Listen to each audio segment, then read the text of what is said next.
Hey there, it's Michael V with episode 4 of the 1951 Mercury lead sled project. We're going to be doing some fender skirts, some door handles, etc. Let's start out with the fender skirts. First, we're going to make frames out of 1/2-inch round tubing here, and these are going to be extra long skirts, not the standard fiberglass ones that you see lots of people use. I wanted these to actually be longer and tighter to the body. After you make the frame, we take some 18 gauge sheet metal, go ahead and stretch it over the frame, tack it, weld it, cut it, sand it, and fit it up real nice. These pictures will show both sides and both frames for both sides of the car. Here's the back side of the skirt once it was all done. Here's the passenger skirt installed. I'm going to add some spears to that later on. Here's another side view of the passenger skirt. You can see how long it is. It makes the car look longer and lower. That's what this is all really about. And here's the driver's side. Here's the mock-up. Adding the skin of 18 gauge sheet metal, and then welding the front corner on and blending it all in. These actually curve both ways, front to rear and up and down. So a little bit of a challenge and an interesting one. Next up was a real challenge. I had to find some 1955 Pontiac Safari two-door station wagon trim for the side of the car as it fits into the door pocket on these Mercurys very beautifully. As you can see, it doesn't fit real well though. There's going to be a lot of trimming and dicing and slicing to do on this stainless. It's kind of spooky and scary to do because this stuff's really hard to find. Took me over a year to find it.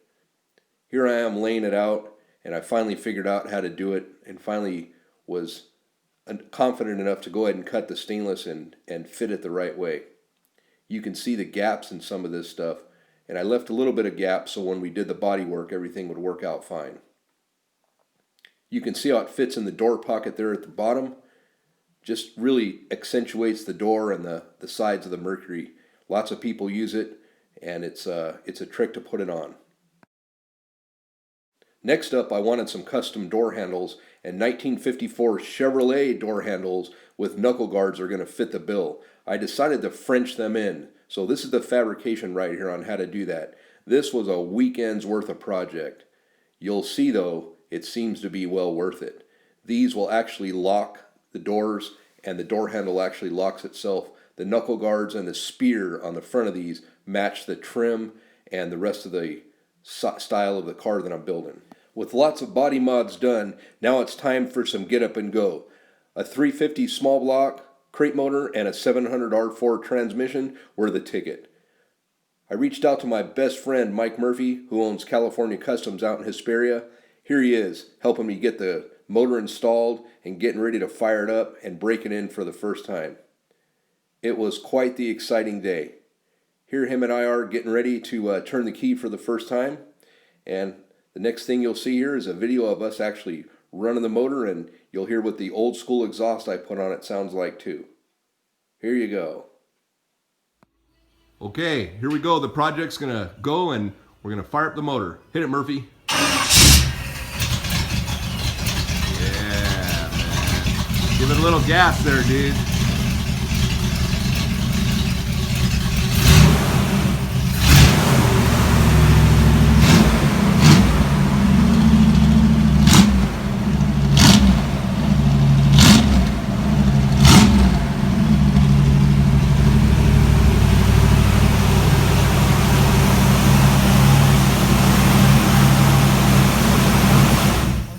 Here's the first drive in it. All right, here we go.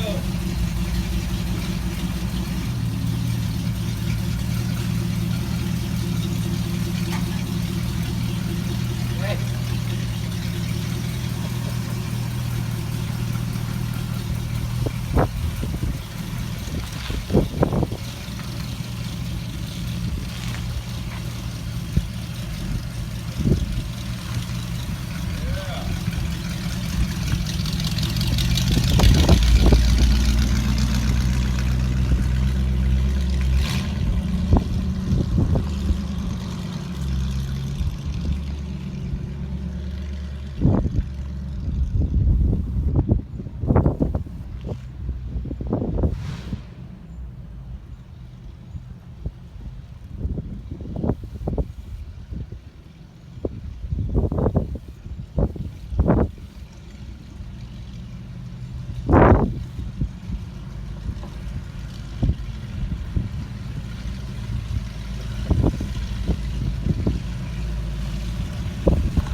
Is it?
That'll conclude this episode.